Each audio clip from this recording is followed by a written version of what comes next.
on, break on. This is Short Pants Free Radio. Gamers, get your ears on because we're blowing the speakers out.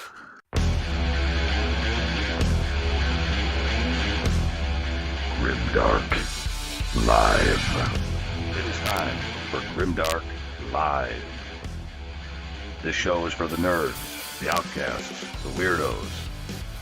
And for short pants gamers? No, not you. Ah, crap. Get ready, all you Grimdark goons, for dice, dragons, demons, and a dwarf. Only right here on Grimdark Live.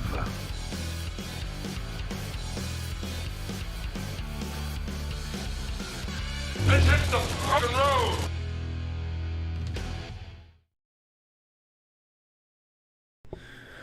All right, welcome to Grimdark Live, folks. Another show, man. Here we are, another Tuesday. So I got Dustin and I got Bill here, and we got a special guest that right now is special. eating his weight in Wildcats right now. But we're going to get to him in a minute. You know him, you love him. He's the man from the past, but he's one of the originals. But fellas, what do you hear? What do you say, Dustin, Billy? What do you got, man? Welcome to Age of Sigmar, 4th edition. They do that singing thing that I'm never used to. It gets creepier and creepier as time goes on. And what I'd like people to do is I'd like you guys to leave something in the chats to describe what you'd like these two to sing on our next show. Something that might be, a little bit more characteristic, a little bit more of a show tune. So please leave that in the comments below. But He's just mad because his singing voice only attracts the back alley vestites. You know That's what? all I'm saying. And It'll be our last show when that happens. But so that's before we get to the announcement that I'm throwing up there on the screen right now, you know him, you love him. Sean, come in here, man. Come on in here. Pick the rib out of your teeth. Come on, man. Come over and say hello to everyone. How's it going, guys? See how cameras work? You got to get in front of the camera. Over here. I'll over break here. it. I'll break you can see it. his shoulder. I'll break it. Come over here. I'll break it. Hey. There he is. So Sean is our special guest tonight. He's actually wearing some of Camille's clothing, which is a little interesting. We weren't quite used to that, but he's scared the neighbors. But no, we are here to present a pretty good show tonight. We're going to be talking a little bit more about 4th edition. We've gotten a couple more games in. Of course, we're going to have to tickle the underbelly of the current game, but we're going to be saying we got a kind of a heartfelt show, Bill. Right? I mean, close to all of us being Beasts of Chaos players. Indeed. The announcement came rather sudden, rather frighteningly fast, and rather devastatingly to us all.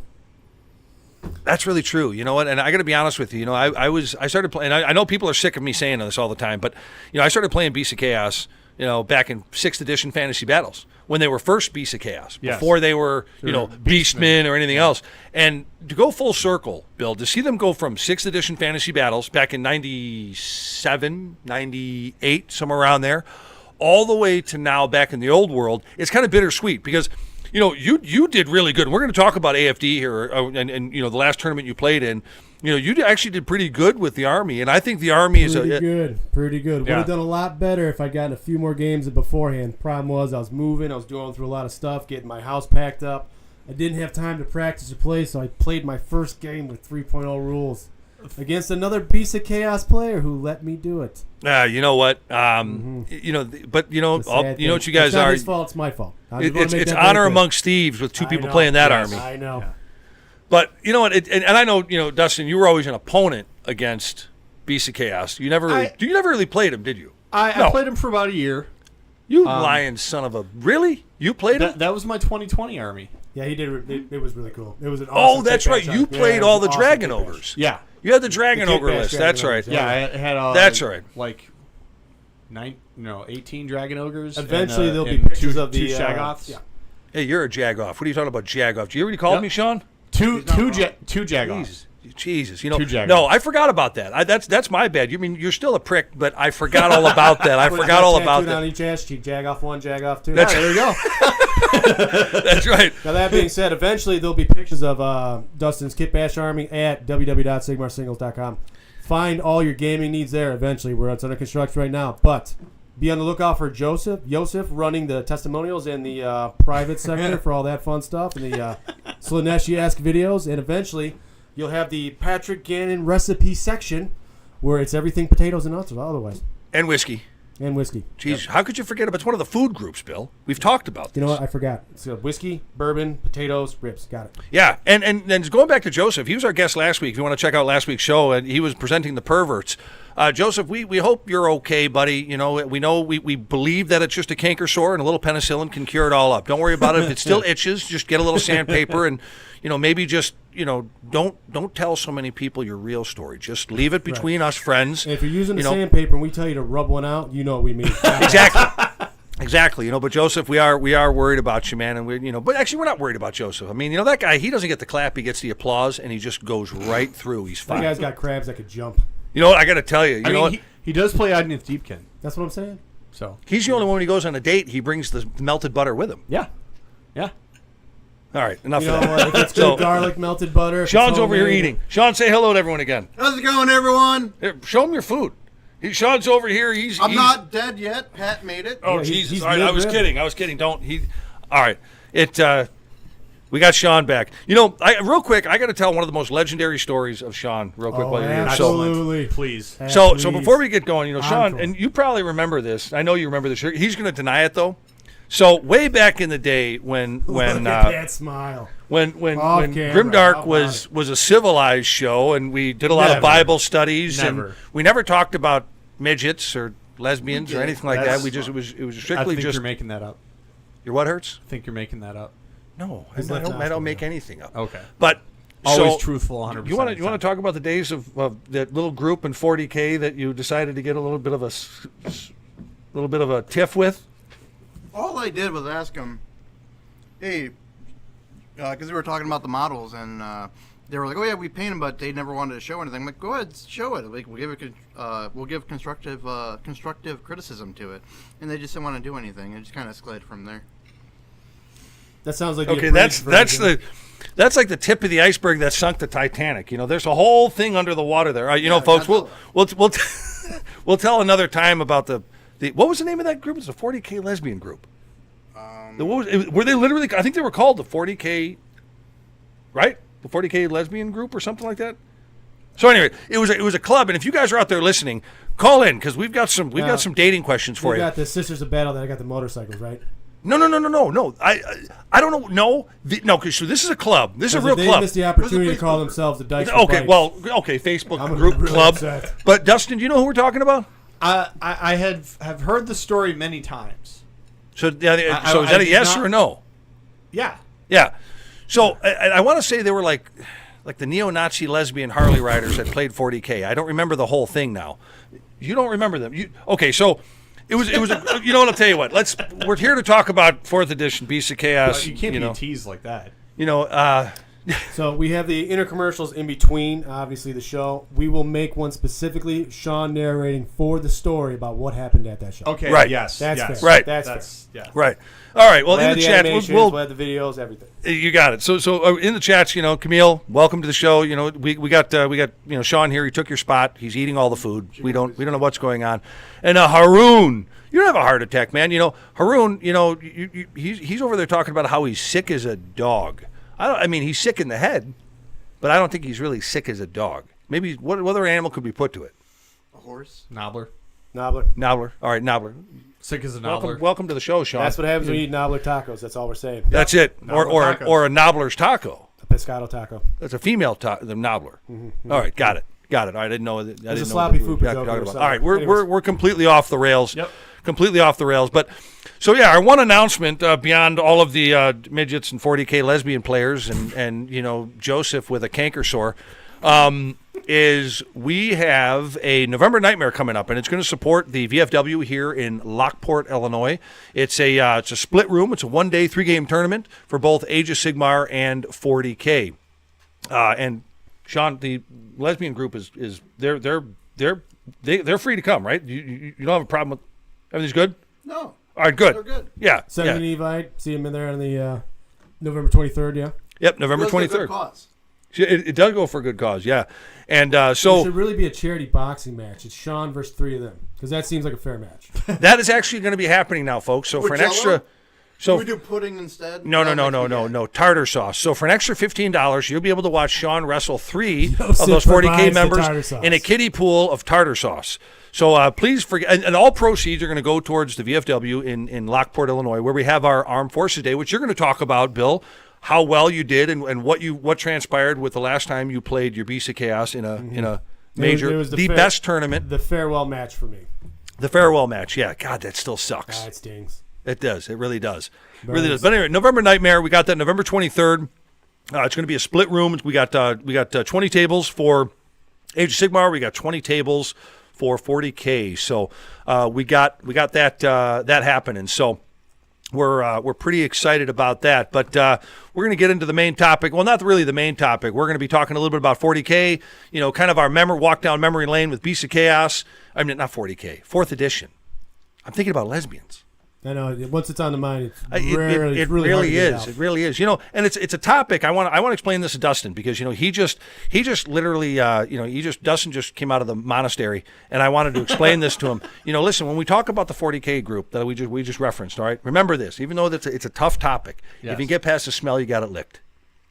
All right. No. All right. Well, good. All right. Good. All right, and we're going to be right back, and we're going to be warming up on 4th edition Age of Sigmar. Age of Sigmar. 4th edition. See, it's perfect choir boy. You know, that's not bad. That's not bad. It's getting there. It's getting there. Thanks for keeping it creepy. And then we're going to be walking down a little memory lane here on our experiences with Beasts of Chaos. And then we're going to be talking about a list that Bill put together that's a pretty good list. And I do got to say this before we go into our little commercial, our first awesome commercial. Shame on GW. Shame on GW. Shame on GW. Because I'll be honest with you. Let me say this real quick. And then I got to say this real quick. Beasts of Chaos, I always thought they had speed. They hit harder than on Winter on Welfare. Mm-hmm. They did everything Khorne did, but in my opinion, better. Because they could ambush. They had all these little trick bags, and it was more of a thinking person's army. Look, I'm an idiot ogre player. The ambush is probably one of my favorite rules about them because it's table side within 9 inches of table edge, 9 inches away from enemies. And it allows such a level of gameplay that's just it's very fun because now you guys got to worry. He's got to try and screen you out. He's got to spread his units out, which is fun because you can block up. You could basically come in with a hammer and anvil. You could do 2 flanks for a pincer. There's a lot you can do just by the fact they're terrified. Right. And you can shoot off board. Right. They have one of the best off board shooting attacks now in 4th edition. It was good in 3rd. It's better in 4th. You're right. That's a great way to put it. So yeah. So shame on GW for putting it back into Legends. Although you know what, I will say that. This new rank and flank, this Warhammer Old World, it's not a bad game. It's good. Hearing good things. I got about 4 games under my belt, and Age of Sigmar is still my primary game, but I'll be honest with you, they cleaned up a lot of the mess and everything that was 8th edition. Combat resolution was a big change for me. I like it. Mm-hmm. Yeah, and maybe we'll talk a little bit about that. Maybe we'll get a little bit into the Old World, and we'll get into that. But we'll be right back with that.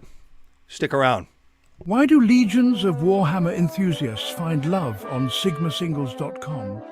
Because nothing says romance like a perfectly painted miniature. Greetings, esteemed connoisseurs of the miniature battlefield. Are you tired of your armies standing alone without a fellow general to share in your victories? Fear not, sigmasingles.com is your one-stop sanctuary for love and war. Hammer. Here, you can post personal ads, seeking that perfect partner who appreciates a well-crafted figurine as much as you do. Buy and sell your Warhammer miniatures and trading cards, whether it's single models or entire armies, but the piece de resistance? The chance to connect with like-minded individuals who understand the art of strategic conquest, both on and off the battlefield. So why wait? Join sigmasingles.com today. And may your dice rolls always be in your favor. Because in the game of love, everyone deserves a critical hit. All right, you got to love those commercials, man. Those, Bill, you put those things together. Those things are fucking fantastic. Those are really. I do have some help from the modern era, but they are fun. They are fun to come together. Those are awesome. They really are. And I'm going to say this right now, Gooseneck, we are happy to be back, dude. I'm glad that you're back with us here on our 3rd show back. And we're like hemorrhoids, man. No matter how much you wipe, we always come back and this shitty little show and we're here. And there's look, what other show are you going to get? You can go and you can listen to Slaphead and Booger Boy if you want to. That's fucking terrible. You can do that. You can. I am being nice. You can listen to them if you want to. I mean, there's a lot of things I'd rather do. You Like could also enjoy cancer. I'm just or slam. How about you could also slam your genitals in the door a few times. That would be. Now some people pay for that, Pat. Yeah. Right. Okay. Good point. Good point. Pass the kidney stone. Pass the kidney stone. Pass a kidney stone. Right. Exactly. How about a root canal through your rectum? You could do have that. them What do you go think? in and get a Join kidney in on stone. this one, Dustin. What else could you? What else would be just as enjoyable? Stubbing your pinky toe on a sharp object. Yeah, he just came out of the monastery, folks. We're going to work on him a little bit. He'll be with us A shit shortly. on a- We're He'll be with us. gonna bring Joseph back and him work him over. There you go. Boy, I got to be. That'll also be part of the VFW. I'm kidding. No. Yeah, but it's good to be back, Gooseneck. Listen to us at work, and we're looking forward to having you on the chats again. And yeah, you're right. Kenny, we're going to get talking about the Beast of Chaos here, man. And shame. GW. I'm still not quite over it. I lied to you the other day, Bill, when I thought that I was okay with it, but I'm not. I think I'm going to put it out there. I give it about 3 years. We're going to go a half edition or a couple out, and they're going to be back in some form or another. I think I truly feel it. There's such a fan base. There's going to be a whole revisionism in the line a couple years from now, and they're going to become roaring back. and that's something that I wonder just got completely and utterly messed up with the delays that happened because of 2020. But there's absolutely you could have them come back in some other primordial chaos form. Sure. And I feel like maybe they plan. Well, I would like to give them the credit that maybe they planned to have a reboot of some kind after they got squatted. But at least right now they got squatted and. Here we are. From a company perspective, we always talk about it. They got to make money. They got to make money. They do. And I know there was They that do. weird thing with Forge World or something where they weren't technically making money with Beast of Chaos, and there's a bunch of weird rumors about that. That's probably got more to do with it than anything. Well, yeah, but I mean, here's the thing. Look, in business, and I don't want to get into this whole thing, business and all that kind of stuff, but you find a way to the yes, right? I mean, you try to get that worked out. I mean, there was. Now, put it this way. In a small tournament that we had, AFD, 36 players, we had 2 Beast of Chaos players. Yeah, 2 Beast of Chaos players. That's a good percentage of the players out of 36 who are playing Beast of Chaos. Yeah. An army that is supposed to be squatted. Yep. And The year before, I think there were 3 or 4, right? right. Yeah. Yep. Yeah, and the thing is that it was a popular enough army, and I kind of like on the chat show, I kind of like what Haroon said, that maybe they should have been, because when they first came out, I'm going to take you a little bit of a walk down memory lane here for all you old bastards like me. In 5th edition, there was no Minotaurs, or now they're called Bulgors, or back to Minotaurs now, I guess, in the old world. But they didn't exist. There was a very finite. There was Gors. There was Sean. There were no Ungors. No, the Ungors weren't around in 5th edition yet. When they were part of Slaves of Darkness. That's right. Okay. Yeah. So when in the 5th edition they were part of Slaves of Darkness or Warriors of Chaos back then. And I kind of like what Haroon said. Maybe they should have been folded up into another Chaos army. And I think at least that would have. Because they're going to keep Slangors and Zangors. Zangors, yeah. Those Slangors and Zangors are still right. in the game. Yeah. How does that even work? I mean, and maybe is that why you're saying you think they're going to come That's back? why I think they're going to come back. Because I think Pestigors. eventually you're going to see Cornagors and Pestigors Yeah. again. You're going to see a little bit of variation. I think they'll come back like we're discussing, maybe as a regiment of chaos. Like a Children of Chaos regiment you can take or something like that. We can mix them in kind of like Coalition. Because I have a feeling, because Coalition was one of my favorite things about Cities of Sigmar that they got rid of. Right. I think that's going to come roaring back eventually because you're going to want to diversify within the armies anyway.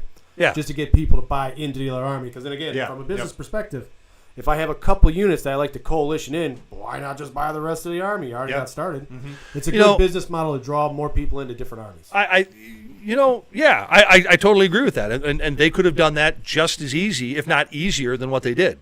By poleaxing the entire army and schlubbing it off. I mean, think of what they did. They really did. I don't think they isolated. I'm not going to use any of those crazy terms, but I think they subrogated a lot of their players. I'm one of them. That kind of said, okay, well, now what am I going to do? Like I said before, the army itself. Let's look at what the army had. They had ambush. All right.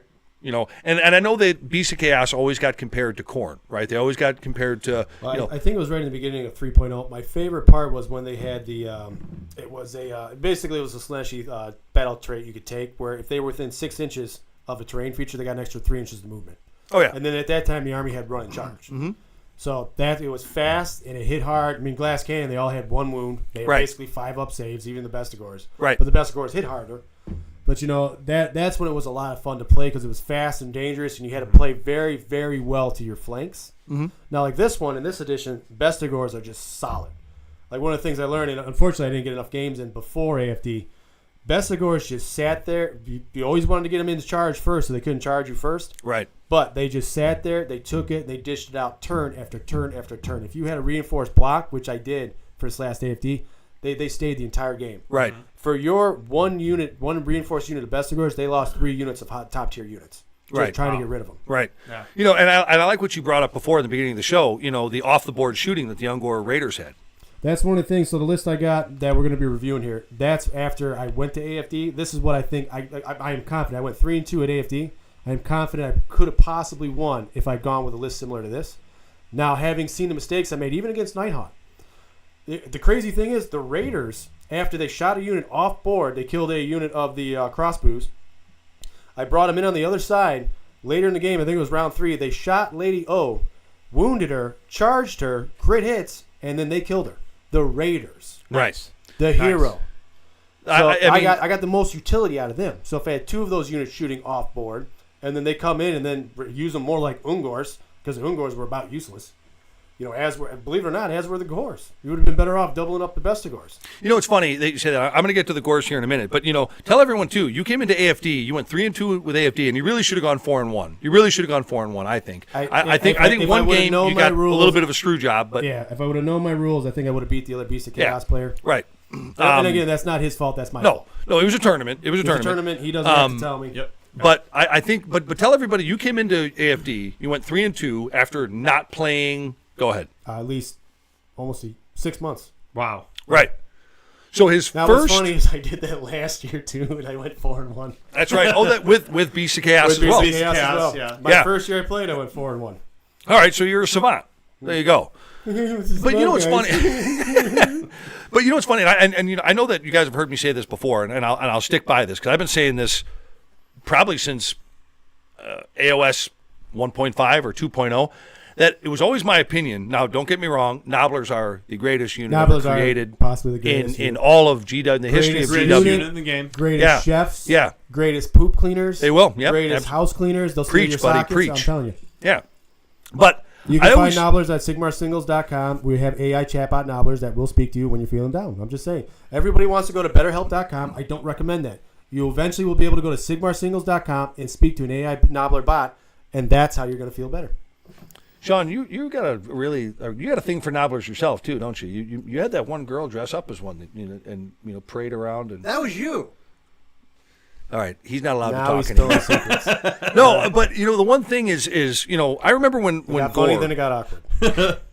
I always said Gore were the best pound for pound battle line unit in the game. You guys have heard me say this time and time again. 3.0, in 3.0, they were. Yeah. But I'm just saying, for what you got for Gore, you put him next to a Great Bray Shaman. They ran in charge. I think all they were only of 110 points too at that time. At one time, they were 90. They right, and yeah, Ungors were 60. That's right. Right, because they could run in charge. Right, they had the double weapons, so you got 2 attacks and you got the reroll ones. Right. And folks, we're talking Beast of Chaos back in the day. We're kind of walking everything. Yeah. This is our long goodbye to the army that should have never been fucking squatted. On the arms of an angel. There's more singing. This is getting creepy.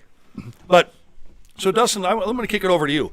So, and I know Sean's ready to give a little love to the horny army here, but you had horns. Get it, Sean? They had horns. They had horny goats, right? I'm going to get your mind out there. I'm and thinking at a of local horns, gas station, you could buy horny goat weed for about $2. I'm just saying. There you go. He gave the smirk like he's done it, folks. Don't let him. Twice. I've done it twice. So, but let's go to you. You're supposed to eat it. It's not a suppository. So you had an entire Beast of Chaos army, but it was a little bit different, So I just kind of latched onto the Dragon Ogres, right? And I thought the lore behind them was really cool. Like, they live in the mountains, and they are whatchamacallit. They have affinity for lightning, right? And I just thought they were kind of interesting because they could heal and all that kind of stuff. In the new right. lore, With they the were shag the off, first right. residents of Azir, right? Yeah. And then Sigmar booted them out. Sigmar kicked him out. And I thought that was kind of interesting. And me being me, I can't leave models alone. I have to convert things. So I converted this Shaggoth with like a tree lord arm and a spear from a tree lord, and like I had this whole lore thing of basically a Shaggoth and like her herd escaped Azir and went to like this haunted forest. Kind of like the Dark Woods in the old world. Yeah, and basically there was a demon that dwelled in that forest, and basically it's like, hey, we need to survive. We'll team up with you. And so I had local deity and such. Yeah, like so I had a couple Shaggoths and some Dragon Ogres, and then any Gores, Ungores, Bullgores, anything like that were all weird tree things. Right. Taken from basically Sylvaneth. like mutated Dyrats. Yeah, and like my my herdstone, it had dryads that were coming out of the bottom to draw you underground. It was a lot of fun, and it just kind of inspired me. I'm like, oh no, it's not going to be the most competitive army, but I just thought lore wise and aesthetically, I thought it was cool. Oh, aesthetically, it's awesome. Yeah, it is actually really a cool converted army. But I mean, so obviously you played them. Yeah. I forgot all about that, so that's my bad. You played them in 2020, you said. Yeah, which that was probably the second edition book. That was probably their low point. I feel like. Wow. But they're still fun to play. I remember you played all Dragon Ogres, and that was back in the day when screens were king. Yes. That was kind of the way that you played them back then. I mean, but you needed... Yeah, you could still daisy chain units at that time. Right, yes. Exactly, yeah. So, I mean, but how did you feel when Beast of Chaos got kicked out? I mean, yeah, so the hard thing for me is, I had this big investment in 18 Dragon Ogres because I thought the models were cool and, the lore's cool. Now it's like, okay, now what am I supposed to do with these models that I have now? Old world. Quiet, Sean. Right. I mean, look, and again, we're not here knocking this. No, the old world and Age of Sigmar are two totally different games, and you got to think of them that way. And I'll be honest with you, I played 4 games in the old world. I like the game a lot. It's cleaned up a lot of the stuff that was bad about 8th edition. Yes, back, and I won't get into that. I've told the stupid story about our house rules that made it almost a perfect game, 8th edition. I mean, but go ahead. Yeah, I mean, it was kind of disheartening. It's like, I mean, I'm glad that I'm lazy and I don't paint things. So I'm kind of glad that I didn't have a fully painted Beast Chaos army that now I can't use. I was able to repurpose some of the models to Slaves of Darkness. Sure. But it was just kind of like, GW, I want to buy models from you and play your game, and you just arbitrarily decided that, yeah, you can't use these models in this one game. Right. Okay, thanks. Yeah. A really good point, man. 18 mutated Varangard. Yeah, I mean, that's pretty much what you were doing, right? Yeah, now I'm using them as Varangard. The bases are slightly larger than they're supposed to be, but I haven't had anyone say anything. If anything, it's a detriment to me. I've only said stuff behind his back. Yes. I didn't say anything directly to him. He's kind of a big guy, so I would never say anything to him directly. But I always talk behind his back quite a lot, and so did Sean. Slightly bigger is okay, but everybody's got to understand 3 is perfectly fine. 3 is all you need. Yep. Are we back to that thing? We're back. Camille, what are your thoughts on 3 inches? Let's hear that. Let's see if you got anything on the chats. Hey, all right, Sean, let's go back to Beast of Chaos. Now, it's horny with horns, Sean. That's what I was talking about. Horny guts. Not exactly. So let's hear about it, Sean. All right. So second edition. Get in there, crowd him. Second edition, Crowd I him, was crowd him like playing- you love him. Help! Call 911. Probably So poison control. second edition, I was doing the. Keep your hands on the table, Can I talk? please. Just like old times. Just like old times. Just like the old world. Yeah. So back in second edition and through third, and maybe even middle first edition. Nah, it was second edition. I was playing the Enlightened version of Beastman. Yeah. 18 to 24 Enlighten on disc, 20 to 30 Zongors, and then arguably the best unit in the game as a screen. Pat can vouch for me on this one. The Ungor with the spear. Yep. Basically, the Enlighten would be behind the Ungors, and if I wasn't able to move the 17 inches, because back in the day the Bray Shaman would give you 3 inches within 12. 3 inches is enough. That's what we're trying to tell people. Camille, that's all you need. Camille's given a lot of the gamers here 3 inches. But this 3 was about inches charge. 17. Oh, gotcha. Right. No. Because they moved about 14 with the 3, and then it'd be like 17. Right. So you could pretty much get anywhere on the board and decide where you wanted to go. At 17, you're calling the paramedics. 3 is enough. At Probably. 17, you know that reminds me. Like my penis is in the Guinness Book of World Records. You know that? Because it looks like the double set of nuts? No. But the librarian says I'm no longer allowed in there anymore. Mm-hmm. That's what happens when you use it as a bookmark. Go ahead, Sean. Sorry. Well, you guys are worse. So basically, you could get to wherever you wanted, and when they came out with the terrain piece, you were like Ren 2 damage, potentially Ren 3 So nasty. by turn 4. Oh, yeah. You just shred through everything or 2 damage. And the thing is, if you play the defensive game with them, you would get rerolls to hit and wound. So this is 2nd edition for sure. You would get, hit and wounds. You would reroll if an enemy unit went within 6 inches already attacked. So they kill your screen. Oh no, not the Ungors. Whatever shall I do? And then you just stab them back and just blow them up. Just annihilate them. Back when reach mattered. Yes. Right. 2 inches, because they were 40 mil bases. You could. I usually did a 3x3, and you can. So on a 3x3, you can not only get them on the 3-inch charge, you can get them on a 3-inch reach around. Yep. Lovely. Yep. Mm-hmm. Good times. Joseph, we're not talking about Slaanesh. But and that's the thing, and So pop them slangors. but that's the thing. So it's funny to me, and it's still kind of curious that the Army is effectively. What do we have until July of next year? June of next year, June of 2025. June of 25, and then that's it. They're done. That's it. They're legend. So I wonder, because we do have Slangors, we do have Zangors. I wonder if in some fashion we are going to see Pestigors and I get- Gorngors and all that. I wonder if we're going to see those I them can back. see a Children of Chaos regiment. Yeah, Children of Chaos or something. They are all still in their God marked books. So See? there's a chance we can get Pestigors and. I think it'll we already have be a Slangors. slow roll back because somebody in the chats was making a point of the intellectual property being an issue for the old world, so you got to kind of reclaim it. So they'd have to come back and basically say something along the lines of, "Well, these are the Children of Chaos," and then they're fine. There's a lot of different ways you can introduce. I heard something reintroduce else, them to but the it was more of a financial thing. They were trying to compare. Well, what did you hear? Tell us. I mean, what did you hear? So, rumor I heard is that GW didn't want Old World and Sigmar to. cross-lateral. They wanted to find out who was making more money, basically, and.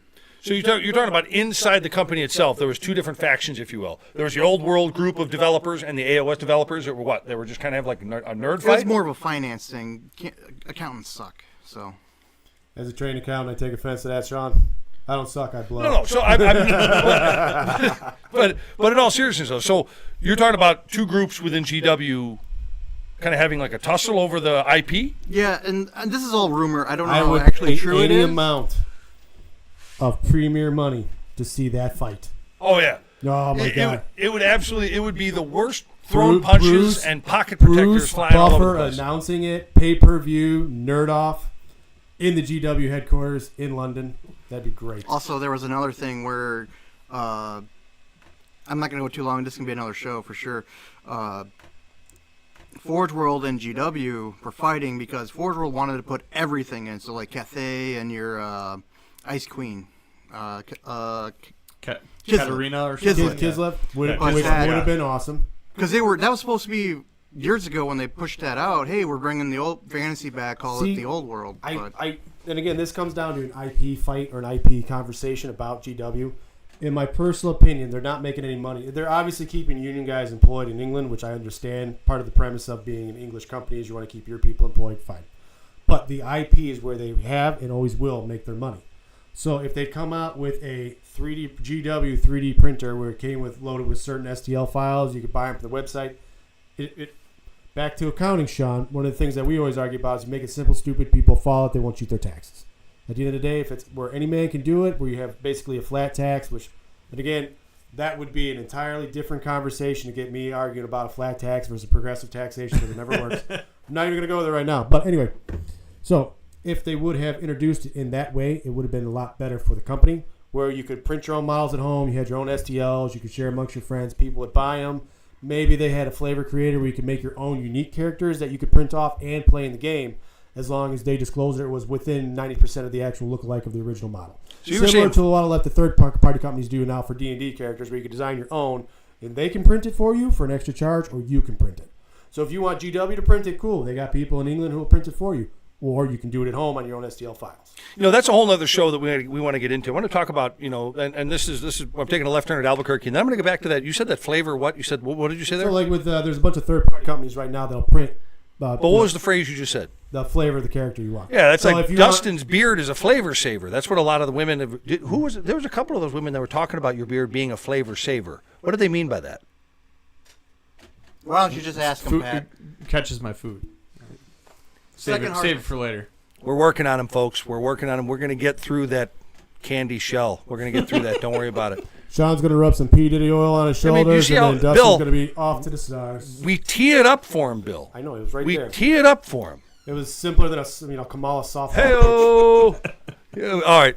So, and that's the thing. So I guess for me, looking at where BCCast was, and all of us in the room are, to some extent or the others, BCCast players. I took a break from BCCast intermittently. I often cheated on them with my ogres. I kind of that was my mistress army, if you will, for a long time. And but I always went back to them, and it's funny because now that with this GHB, I decided that I was just going to play Slaves of Darkness. So for this entire GHB, I'm going to stick with that one army. And thank you again, GW, you bunch of pricks, for blowing up the army 3 weeks after I get into it, and you hike up all the prices. And I think Steve got involved there and wrote a lot of letters about how great Bellicor was, and you're the one that tacked on another 30 points on the fucker right after 40. I bought the army for you. 40, thank 30, you. 30. Yeah, it's 440 now. Yeah. Yeah, I'm in front of the microphone now. So, I just, but going back to Beast Chaos, I really hope in some fashion they come back with in some fashion. I hope they're still involved in AOS, because maybe there's a likelihood that with Slaves of Darkness I can involve them in the army in some way, in Pestigors or Korngors, or I don't think really Slangors. We've already been down that road, and they're not that good. Everybody's been down that road. It's Fremont Street in Las Vegas. Give what you want.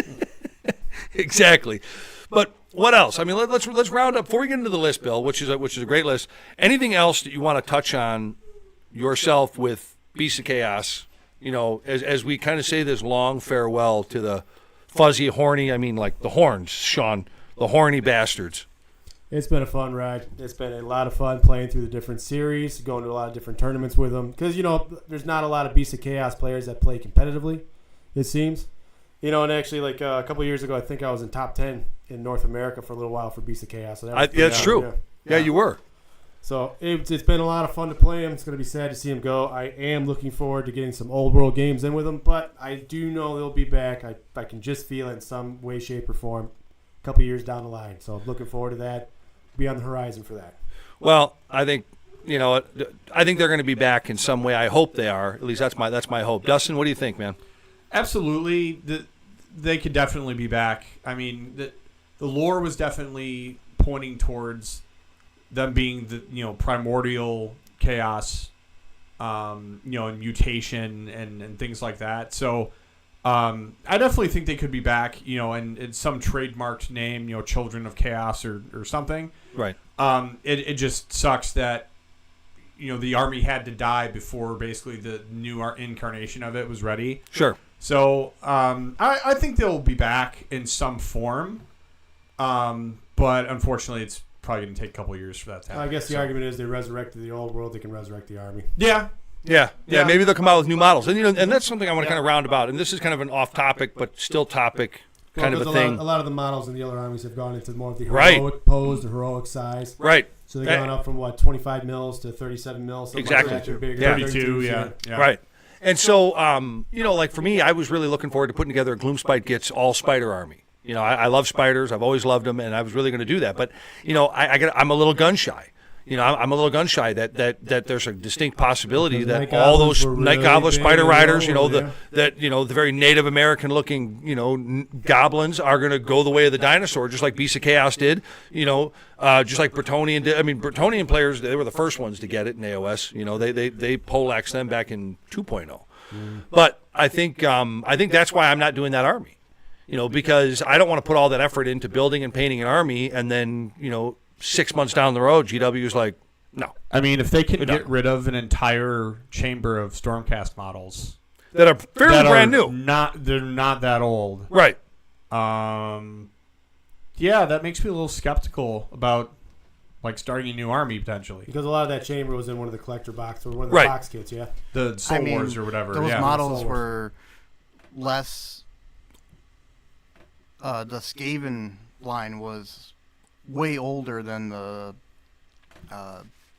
Sacrosanct chamber, chamber that they just nixed. So I'm like, yeah.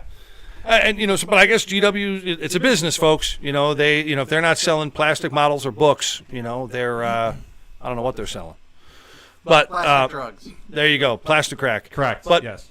Yeah, so I mean, it's kind of bittersweet, because on one hand, the old world is a hell of a game. I got to tip my hat to GW. At the same time, I'm flipping them off for the old world and what they've done to reintroduce Beastmen. Here we are again, back into the old world. But then again, AOS is still my primary game, and I can't play an army that I've literally spent almost 25 years collecting. And it's kind of a kick. It's kind of a kick in the teeth, but such as that. But anything else, guys, before we get into the list? Nope, that'd be about it. All right, gang. We'll be right back after this. Hey, Warhammer fans. Today we're diving into a monumental shift in our beloved universe. The Beasts of Chaos, a faction that has roared and rampaged through Age of Sigmar, is returning to Warhammer, the Old World. For years, the Beasts of Chaos have been a symbol of unbridled fury and raw power. From the Gores and Ungores to the towering Bulgors and the fearsome great Bray Shamans, these creatures have given us countless memories. We've summoned primal energies, trampled over enemy lines, and orchestrated chaotic symphonies on the battlefield. Remember those heated battles? The rush of deploying your herdstone? The thrill of ambushing your foes? The sheer satisfaction of watching a perfectly executed primal stampede? Ah, the nostalgia. As the Beasts of Chaos prepare to march back into the mists of the old world, let's take a moment to honor their legacy in Age of Sigmar. They've not just been an army, they've been an experience, an emblem of untamed wilderness, a testament to the chaos within. But this isn't a farewell. No, this is a see you later. The old world holds new promises, new battles, and new legends waiting to be forged. Imagine the realms of the past, rich with history and untapped potential. The Beasts of Chaos will return, more ferocious and unstoppable than ever. So, let's look forward to the future with hope. Let's cherish the memories we've made and eagerly anticipate the chaos to come. The war drums will beat again, the horns will blare, and the wild hunt will resume. To every Warhammer fan out there, remember the spirit of the Beasts of Chaos isn't tied to a single age or realm. It's eternal. It's part of what makes this community so vibrant and resilient. Thank you for being part of this journey. Here's to many more battles, many more victories, and countless more stories to tell. Stay strong, stay wild, and prepare for the next chapter in the saga of the Beasts of Chaos. Until we meet again in the old world, this is a tribute to the wild, the untamed, the Beasts of Chaos. For the herd, for the hunt, for the chaos, stay tuned, and may your dice rolls be ever in your favor. Keep the chaos alive, my friends. Outro music fades in. That one gets me every time, man. I teared up a little bit with that one, Bill. I did. It is a very moving tribute. I did. You know, I teared up just a little bit. You're still crying over there, man. Wipe it up a little bit. Let's get caught up here a little bit. So here we are, man. We are ready to go through a Beast of Chaos list. Now, before we get into this is not the list per se that you played it. This is not the exact list that I played. This is, and again, having learned a lot from the tournament, had I been able to make these changes and then go to the tournament, I think I could have won. Because one of the hardest matchups right now is Nighthaunt. Period. End of day. Because of the movement shenanigans. Sure. And believe it or not, at one point when I played Nighthaunt, I think that was my second loss. That was the second loss I had. The Ungor Raiders, when they came off board, shot Lady Olander, and then they charged her, and then they stabbed her to death. You're talking Raiders. Killed a named character. Right. That wasn't the first game either. When I played Nurgle, I think it's Blight Kings, whoever the crazy, strong Nurgle knights are. They shot off board, they shot a unit of Blight Kings, got into combat with them, got them down to one unit, got them down to one model. That's and then crazy. they finally that was the end of them. Right. Well, you're talking That's about impressive. right, Yeah. for being a chintzy little archer unit. Well, you know, and again, I think what we're all keep saying here again and again and again is that it's a testament to what this army really is on the board from an Age of Sigmar perspective. Seeing that, but when I played my first match with BOC versus BOC, at one point we got a best to gore match. So I think he did 10 wounds to mine, and I had a reinforced unit, so I pulled 10 models. Because you forgot there were 2 wounds. I had no idea. Right. So because you're so ingrained from 3.0, and I only played the one game with Dustin before I went to the entire tournament, and then I tried to memorize the rules the night before. Sure. And then I basically did 10 wounds back, and he pulled 5. And I was like, what are you doing? He goes, well, they have 2 wounds now. And again, it's not his fault. It was like, you just watched me pull 10. Right. So, Right. And I get it. Trust me, I understand. I'm not knocking him, but it hurts. You know what? Hey, man, all fair in love and war. That was a tournament. Yeah. But Beast of Chaos being Beast of Chaos is yeah. You know, again, honor amongst thieves. But here's something on the chats before we get into the list and kind of your thought behind it. Soothsayer, thanks for joining us tonight, man. It says, I hope Beast of Chaos gets some kind of more over-the-top Sigmar-style spiritual successor. They have a unique flavor, a play style that will leave a void in the setting. Amen, man. I like the way that was put. Come on, Chaos Shooting Army. Correct. You know what? Yeah, all right. Sean, say that again right in the mic here. You got to say that again. Chaos Shooting Army, please. You know, and that's what the Ungors did. The Raiders did that. Because in the, what is it? And a lot of people who played Warhammer Dawn of War, especially Dawn of War 2, Beast of Chaos were one of the best armies in that game. You mean Total War? Total War, there it is. Right. Yeah, Dawn of War being the Dawn of 40K, War is sorry, 40K, yeah. Total War, yeah. So like you could have the double throwing axe gores that would run out of the woods, and they had a distinct ability where they could run through the forest without having a movement inhibited, have their movement inhibited. Right. So, but they, again, if you could have them where they could throw axes, throw the spears, shoot as a spiritual successor with, again, like he's saying, an Age of Sigmar-esque spiritual style. Yeah. That would be very cool. Yeah. Right. It's a fast shooting army that, again, hits like a tank, but just crumbles the minute they get hit back. And again, I think it's funny to hear like what you're saying, right? And then like what Sean just said, and thinking about the Ungor Raiders, off-board shooting, and it fits very well with the lore. That's the point. Well, but here's the thing: we're talking about them like I'm still I don't know what the fuck I still part of me is like I can't even believe that this army is on life support right now. You know, the weird thing will be it's kind of like in a lot of 3.0 where they kept bringing, like for instance, the I don't know. I'm sorry, I'm going to say this wrong. Let me get that off my chest. I like them. I think they're way better than Blades of Corn. There, I said it. Draftkey, I'm sorry, man. Don't get mad. Don't get mad. I can already hear him yelling right now. Don't get mad, get even. But here's the thing. Here, punch Dustin. Here's the thing. What I'm saying is, I do. I think whatever Blades of Corn does, Beast of Chaos did better.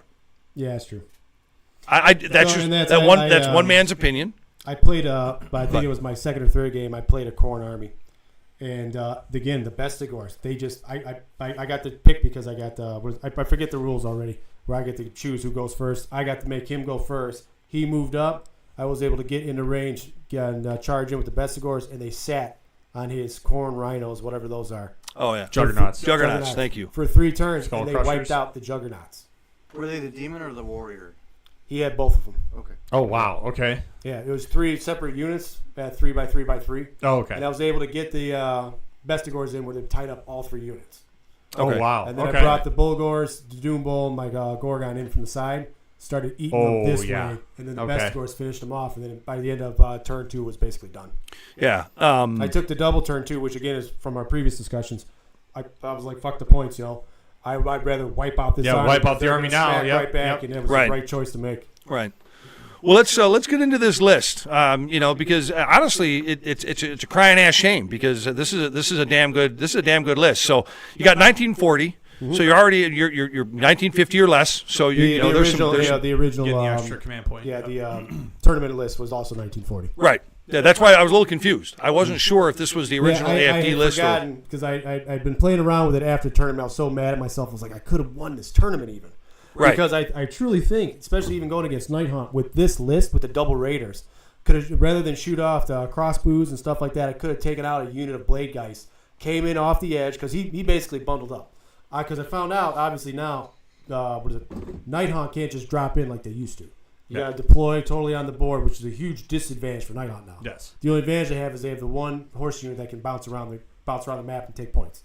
Which again, the army, the profile that we played or the mission that we played was the one that highly favors Night Hunt. Yeah. It's like the 3x3 and all the weird Oh stuff. yeah, right. Yeah. So, but the point is, the Raiders killed Lady Olander in that. Yeah. Which I took out a whole unit of blade guys. And I was able to hammer an anvil with the Bulgors, the Gorgon, and the Doom Bull because I was able to sail the Bulgors in, and they just tore up a big chunk of his army. The Bulgors themselves are, as long as you can get them in on the charge with the impact, they're nasty. Oh, sure they are. Yeah. So let's break the list down like we always do. So we got Beast of Chaos. You got the Almighty Beaster, 2 drops in this one, which is fairly common. And then you got the Manifestation Lord of the Cron Spine.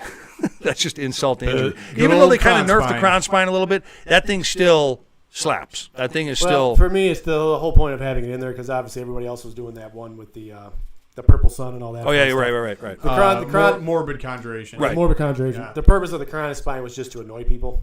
And It's like, hey, here's a decent monstrous creature Because you know have to deal with get now. that cast with a Brave Shaman with no advantage to casting, no boost, no buffers, no nothing. Yeah. I got it off in one game. But being able to cast, and again, having that new rule where you can cast in the opponent's turn, at least giving it a shot. Sure. Because I wasn't burning up all my command points, and I was actually getting the underdog command point sometimes. There you go. Yeah. It was worth to give it a shot. Sure, absolutely. So in your general's regiment, you got a Great Brave Shaman. That's your general. You got a reinforced unit of Bestigors. And here's the thing. I love the fact that you, and I'll be honest with you, I didn't do this when I was a Beast Cast player. You really championed Bestigors when nobody else was. My favorite addition was when you had a bonus to doing the movement where you had the Slaneshi battle trait. Because with Bestigors, and I remember I think it was the Honest Wargamer when he was reviewing our list from the AFT tournament, he laughed at me. He's like, what the hell is this guy doing? Why is he running MSUs when you can get a 4-up rally? That's right. And the point was because you had you could summon in at that time. Yeah. So you could keep getting summoning points. So the point was, go ahead, wipe them out. Here comes another one. Here comes another one. Right. Here comes another. Yeah. Rally was pointless. Yeah. Why would they try to rally when they when they crumble? The point is, you would sail them in, you get the extra attack, they knock shit out, and then all of a sudden they crumble. Cool, here comes a whole nother unit. Right. And then to round it out, you got 2 units. So that was what I learned from the tournament, having the 2 units of Raiders being able to shoot off board. Yeah, but they're both reinforced, and then you got a 3rd just junk unit of Ungors. Now those were just with spears, right? It's just spears. Yeah. So, but I love the fact that you're sitting there with 40 shots off board. Yep. I mean, that's just All that's just 6s insane. are mortals. And then, of course, you got the classic. You got the Doom Bull. I've always loved the Doom Bull. I really have. Gnarl Staff of Morgor, Bestial Cunning. You got reinforced unit of Bulgors. You're running 6 of those bastards. That's what I also learned with the Gnarl Staff. That is to shut off wards, and I brought that specifically with the assumption that I was going to play against Night Hunt. Never used it once. I would have been way better off using the trumpet because I found out in the tournament, again, I didn't know my rules, they could blast the trumpet every turn. I thought it was a once per game thing. That's not what the other guy said. Said you could blast it every turn. I had to review the rules. I was like, you can't. Right. What does the trumpet do again? So if you lose a unit, you blast the trumpet on 4-up, you get to bring the unit back at half strength. Oh, nice. Yeah. So it would have been and it's every turn? Every turn. Would have been way better. That's very good, yeah. That's pretty amazing. Yeah. So, and then, of course, 2 Gorgons, because why the fuck not? Why the fuck not? Great. Yeah. Yeah, I mean, And they were doing. I brought a Sigor in the Eating original spells. list, and I thought the Dispel and the Soul Eating would be a lot better. Oh wait, that's Sigurd. He missed every single rock throw. The horn sucked. right. If I would have had 2 Gorgons like I do now, because again, the Bulgor can give him a D3 charge. So if you get close enough, because again, sometimes you got to kind of stage yourself out that 9 if they try to box you out. You could give at least the Bulgors or the Gorgon if somebody's close enough. Get 2 of the charge, 2 out of 3 charges off, and then have the other Gorgon and the Doom Bull come in second. It's Right. nasty. Does the Gorgon still heal itself? Oh yeah. Like when it eats things? Yep. That's Yeah. so good. Yeah, I mean, great. and again, yeah. I'm still suffering over the loss of this one. So let's kind of go through it here a little bit. So obviously, we're going to talk a little bit about some of the experiences you had with the list, both during AFD and of course after that, because you've gotten some games in after that. But then also let's kind of talk about the power of this list, because again, you got some Bestigors. Again, I love the fact that you've always championed Bestigors, and folks, he did this They're the when best. nobody else did. And I'll be honest with you, you did the same thing with Dragon Ogres. You really did with when and again, nobody was playing Dragon Ogres at the time that he had a whole goddamn army of them. And it Like was I said, the best part about it was when the Honest Wargamer was Rob, the Honest Wargamer, reviewing the list. He's laughing at me. He's just He's like, like, how does this work? How does this work? How does How did this he list work? win 4 Right. games? right. And I think it's funny. It's almost like with me championing the Centaurs. I ran those things like crazy. Centaurs are a great unit too now. That was always The kind drunk, of a well, travesty. the drunken revelry now, where they Right. get the 4-up ward. That's wild. It's Yeah. always kind of a travesty that the models are still in metal and or fine cast. Like, I don't know. I just thought they were super just an interesting unit. Just a very interesting, aesthetically pleasing unit. And I don't know. It's just a shame that they never got new models. And That's there was so much of this range that was older. Right. That's why back to our main discussion. I think Yeah, that's why they're that's- going to be reintroduced a couple of years, or hopefully a couple. Like we were discussing. Don't tempt before. me, Frodo, because I really hope that that's the case. I really I honestly hope so. There's Yeah. a Sam Gamgee boiling mash and sticking in a stew Irishman joke in the summer. do. Potato. Potatoes. Yeah, but the thing is that I really do hope they bring them back, because I'm going to miss my Jabberslays. I'm going to miss my Jabbies. See, I played a unit. I played I had a list. I played at a tournament where I had two of the. I don't know. I can't remember all the names anymore. The 3-headed monster. Chimera. Chimera. I had Chimera, two chimeras, and that was when they used to get the D6 on the gout Spain, when they were Right. to flames. So, and again, it was crazy. They were 180 points apiece. So for 360, you got two chimeras. They can move. They can fly 10 inches. You had the trifold attack, and they got to shoot D6 I at played 10 inches. I played you in just a one-off, one-day tournament that we did, and you had your monster stomper list where you had the old. I forgot about that turn. That was a lot of fun. So you had the Kronspine. You had. I forgot. Chimera, That was had, that was a 2-3 list too. Yeah. Yeah, you had every monster possible in that list. Yeah, I was playing for And- first. I lost against Korn. Oh, and I was From one of the South Bend guys. I was playing Darz of Cain. That was a one-day And tournament. I had Barathi Yeah. too, and I almost didn't know what to do, because all of a sudden it's like, oh, okay, Gorgon, Sigor, I kind of know, and then it's just like, I'm surrounded by monsters, and you're just wiping my snakes out. It's funny I'm now you mentioned. oh it, no! recall, yeah.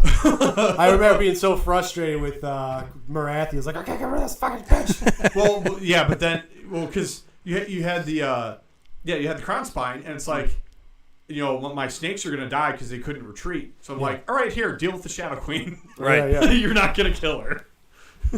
So take us through the list. I mean, give us the high, the low, the good, the bad, the ugly. I mean, I'm a fan of this list. The two Gorgons, you had me at the two main Gorgons. difference was in the other list, I had one unit of Gors, which in the tournament they didn't do anything, and then the other Gorgon was a Sigor.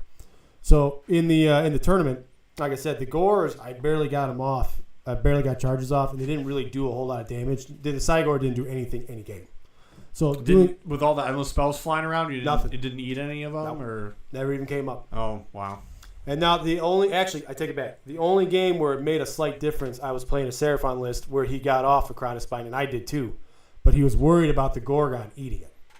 So Interesting. He kept it at bay like this. And again, in that game, I was able to sail the Bestigors into all of his the little raptor things with the Saurus Wars on them.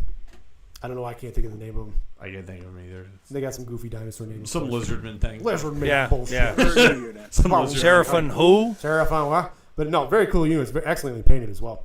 But the Bestigor sailed in and tied up three of his units of his actual, and they have to get the charge to have any effect on the game at all. Wiped them all out.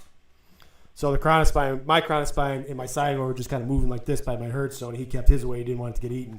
So that ended up being a huge advantage in the one game. But it was very situational. Yeah. Right. Yeah. Right. It's funny. So before I blather on, go ahead, man. Let's keep going with your list because I kind of want to hear your high-low on it. So for the high-low, the up-down, the left-right, and the reach-around on this list specifically is, with the Ungor Raiders being able to have that 40 shots off board, you threaten them to move all the way up because now they don't want to get shot, period. And now no matter what they do, they always end up leaving something close enough to get shot. Yep. You can't shoot named heroes, but you can shoot everything else. Good point. So you're keeping them off board to specifically do that. You're doing that because they can't box you out. Right. And now they got to spread out the entire way because they don't want you to basically charge in or ambush in from any of the board corners or any of the board sides. So by doing that, if you do get the 40 shots off, you're deleting a unit no matter what. Sure. And even so, once you come off the board, move, you're going to shoot again. Yep. Now, you can't shoot in combat, which is the only real disadvantage here, but even that's irrelevant because once they shoot, if they charge, you're just using them to tie up something anyway. They got a 5x4 attack or a 5x5. Yeah, nothing to write home about. Nothing to write home about. But even that being said, let me double check here because if I'm not mistaken, I think it was a crit on the 5 on the actual melee weapons. I am absolutely correct. Yeah. Yeah, 4x5, sorry. So I kept getting these little crit hits where they'd get the extra one to throw for the wounds on the 5, and they were killing stuff. Like I said, they killed Lady O in my Nighthawk game. Right. So if I would have had this style of list, especially since the Blade Guys are still 1 wound, the Gorgons could eat units. They come in with the huge slavering maw. They just destroy stuff. The Bulgors did a ton of damage. I think this list I would have been perfectly fine. Actually, probably could have beat any of the Nighthawk players. So what I'm hearing though is a lot of people are struggling with Nighthawk. I mean, with Nighthawk, even now with some of the points, changes and some of the things that Nighthawk has gone through to kind of level it out a little bit. They're still pretty incredible. But you felt like you were kind of walking through them. Other than the points issue, but I think I could have tabled the army, and then if I could have done that with this list, then it doesn't matter if he's bounced around the board or not. Because I could hit the battle tactics, I can give him the turn, I can basically screw him out of his points for the battle tactic stuff, and then I just sit on the points, and there's nothing he can do. Right. Because they're not aggressive, they're not invasive, they're not gonna sail in and then kill something. They're just there to steal points around the board. Sean, what do you look like you had something to say on that? The unit was the Aradon Lancers. You're back talking about the Seraphon? Yeah, okay. All right. Yeah, all right. So in that game, we played the one weird one where you have the terrain that switched like this. So was that the where you have to gather the limited resources? Limited resources, something like that. Yeah, that one I know messed me up a little bit because you can't just sit on the objective. Yeah. Aside from trying to deny your opponent. So if he would have gotten the charge on me, that would have been the end of me. But I got the charge, and then and again, it's another one of those where I appreciate the change in the double turn. I said, screw the points. I got the roll. Just go for it. Yeah. Sure. So I was able to take the double turn, and then just table all the Agrodons. So, I mean, again, the list, what I like about this list here, and what I'm seeing is you've got the shooting, you've got the speed, because, I mean, obviously, but then you've got really 2 hammers, and I would say even the Gorgons are a bit of an hammers, yeah. Well, but they can also be an anvil, too. Yeah. And that's what's always been kind of interesting about this list. I mean, when I look at this, I don't know, there's not a lot that I probably would have gone for maybe a single unit of Bulgors, and I would have messed around. I was messing around with that. Actually, the game I played with Dustin, I had a single unit of Bulgors in there. And 1 Gorgon? And 1 Gorgon, yeah. Right. So I did do that as well. But I think this list probably would have beat mine. I mean, I honestly do. I'm looking at and I think the Gorgons themselves, okay, it's still a 5+ save, but you got to deal with them. Yep. Because they're going to heal. They're going to eat something. They always do, and they're going to heal. They're going to find something that's got 1 wound, and the distinct advantage here is the roll, as long as it's a 2-up on a 1 wound, you eat it, but you heal the wound roll. So if you roll a 6, you heal 6 wounds, even though you eat a 1 wound character. Right. Or 1 wound model. So right. you have to deal with them. There's no way around that. Yeah, when you have something that's high damage and has a lot of wounds and can heal itself, that's a problem. Yeah, absolutely, you can't ignore it because it's just going to keep rampaging. It's just going to keep. It's going to your keep stuff. slowly Yeah. chewing through everything around you. So what is it? I mean, obviously with the crown spine, I want to go back to that. That's an 8 to cast, and you were able to get that off without relatively any real No, issues. I only got it off one game. Okay, all right. Because I was going to ask. Especially, 2d6 8 Well, to cast. now, That's now the other not thing easy. too is I never played much with manifestations, so walking in the tournament I didn't have any. So the Crown Spine was the only thing I had because again John Otting, which is an excellent player, probably one of the best guys in our group. Oh yeah. John's a killer. He has some crazy 3D prints. He's the one that made all those for our group. He's the Doesn't he have 3D every printing army? madman. Really, I mean think- that guy. I think he's tried every army because he's 3D printed every army. I think he 3D printed his house. They actually do that now. I know. Yeah, I think John did. Yeah. But okay, so These kids out there with 3D printed Legos. leave we it just leave want to it- go eat dinner. leave it to me to Build a house. derail and fuck up a good conversation. Okay, no. So go ahead. You were saying. Oh no, I like my Lego. That's where we're going now. Beast of Chaos conversation's done. We're going to talk about 3D printed Legos now, folks. I was explaining to them earlier. I've got this friend of mine who's blind, and it was, we were talking about, Braille. And what I would do is I would just give him a Lego piece. And what I didn't realize was, every Lego says "go fuck yourself." I didn't realize that at all. So I got a question for you. For your artifacts and traits, Stanford, what did you? How come you didn't take the Brave Bass Trumpet? You got a lot of good. I missed again because I only played the one game. I mean, for this list here. Again, this was just me playing around with what I would think in my mind. I would take the Brave Blast Trumpet with this list moving forward for that reason. Because if you lose a unit of Bestigors or even any of the unit of Raiders, you're using the screens just anyway. bring 'em back, yeah. You just bring them back with 10. You're going to use them as a screen anyhow, or a cheap shooter. Because again, it's aggravating. They know even though you're hitting on 5x4 or something like that for your shooting, it's still aggravating because if you've got a good unit somewhere, even if they're pecking off one or two at a time, it's still damaging in the long run. Mm-hmm. Sure. Now the other distinct advantage here is too with we're back to the speed and power. The Great Bray Shaman has the ability to infuse with Bestial Vigor. That was the big thing with the Bestigors because now they could run and charge. So I can give them the auto charge. I give them the auto run, so the 6. So now they're moving 12 inches, and you can still get a charge off. Right. Run and charge is fantastic. So Sigmar, to my thing is speed wins every time. Speed kills. Speed kills. Yeah. If you can get to the opponent, you can get away from them. You control the pace of the game. You control the points. You win the game. That's very true. That's an innate thing. I mean, if you think about it in any game, no matter what you're playing, you can control setup, and you can control movement. And dice and all that kind of stuff. That's the dice gods in your sweaty palms. But like what you were saying, speed kills. I mean, if you have that to be able to get there, get away, because what did we always say before on the show? You need units that can stand on shit, get to shit, and kill shit. Mm-hmm. Right? I mean, so that's and really, Beasts of Chaos were able to do all of those things. Mm-hmm. They were a little bit of a glass cannon, but they were able to do just that. They could get to shit, stand on shit, and kill shit. That's actually probably a better slogan for the Marines rather than Semper Fi. Get to the shit, stand on the shit, fuck the shit up. I didn't know you were a poet. That's beautiful. I got a little teary-eyed on that one. Mm-hmm. This is too emotional of a show. So take us out of here, man. That's my hope. That's the whole book. Poetry by Bill. The rest of it's all written in crayons, just scribbles and and they're delicious, by the way. He doesn't have any green ones. The crayons are very every delicious. shade of green is gone. It's pity. Yeah. So it's a very monochrome book. So take us out of this one, man. Give us a last piece on this list, and then we're gonna head to our last commercial for the evening. So last thing moving forward is the Herdstone, which is probably the only thing we didn't talk about. Now, and again, probably Bulgors as well. The impact hits on the Bulgors, the horns, and then the actual weapons themselves, they are nasty. They make an excellent hammer and anvil. Sure. Especially, like I said, and that's part of the reason why I think with the Raiders, because now you can push them to one side, then you come because I always use this side of the Regiment 2, my second drop here. That was my ambush. They're completely in ambush. Everybody else was on the board. Other than the Nighthaunt game, the only guy I had on the board was the Great Bray Shaman. Everything else, I just went off board. He goes, "You could do that?" I go, "It's one of the cool rules about Beast of Chaos. You can deploy off board if you want." Yeah, you weren't limited to X amount of units. You could just do the entire army if you wanted. Yeah, so it was just the Great Bray Shaman on the board. That was which is crazy. Right. But the Herdstone is still legit. You don't get the tutor end anymore. You still get the one at top of turn 2, which is still hugely advantageous. Sure. Yeah. Especially with all this. Because once you get in there from the initial ambush, if you get that double turn, or even if you don't, the extra Ren just starts cutting stuff apart. Mm-hmm. Yeah, it's hard to believe they're going to be gone, but I hope they come back in gone some but not forgotten. but never forgotten, man. Never forgotten. But all right, well, Bill, great list, man. Thank you very much for that. You made me cry twice tonight, man. It was a heartfelt, yep. Hey, flavor saver. All right, just remember that. All right, there The you tears go. of his enemies. All right, we'll be back for the closing. Why do legions of Warhammer enthusiasts find love on sigmasingles.com? Because nothing says romance like a perfectly painted miniature.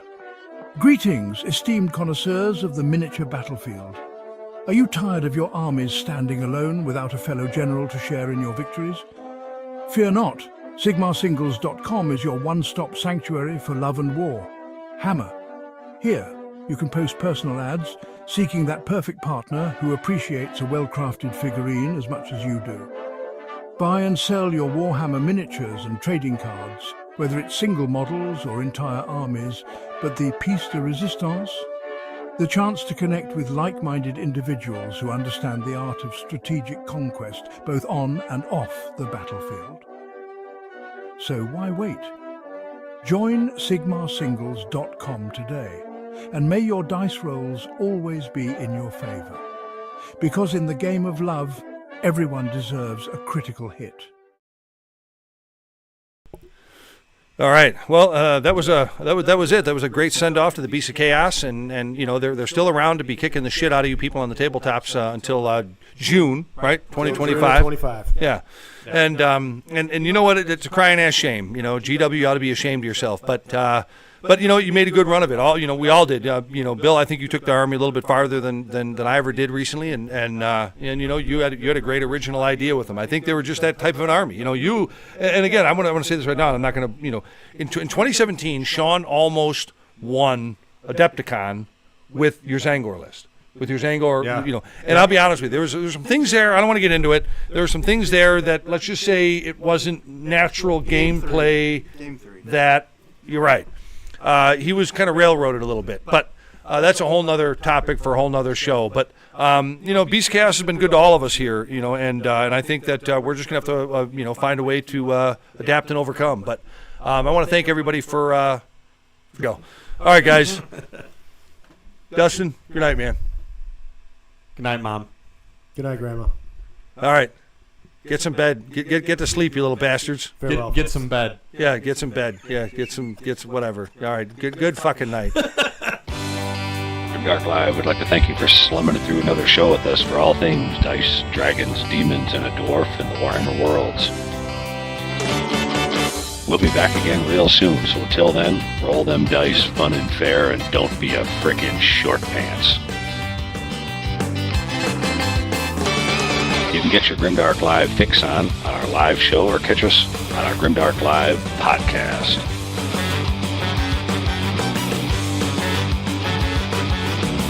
Never fear, gang. There'll be more great content from Grimdark Live coming to you each and every week.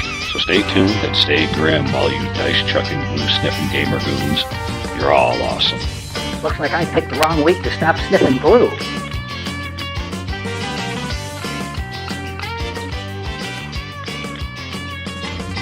Remember to embrace the main message here on Grimdark Live, and that's a social contract we have between gamers and the commitment we have to each other in this community. We're only as good as our last game.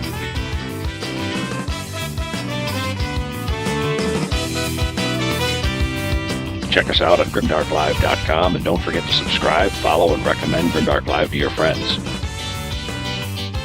So long, Grimdark Goons. Until next time, may the dice gods bless you and your sweaty palms. Bye.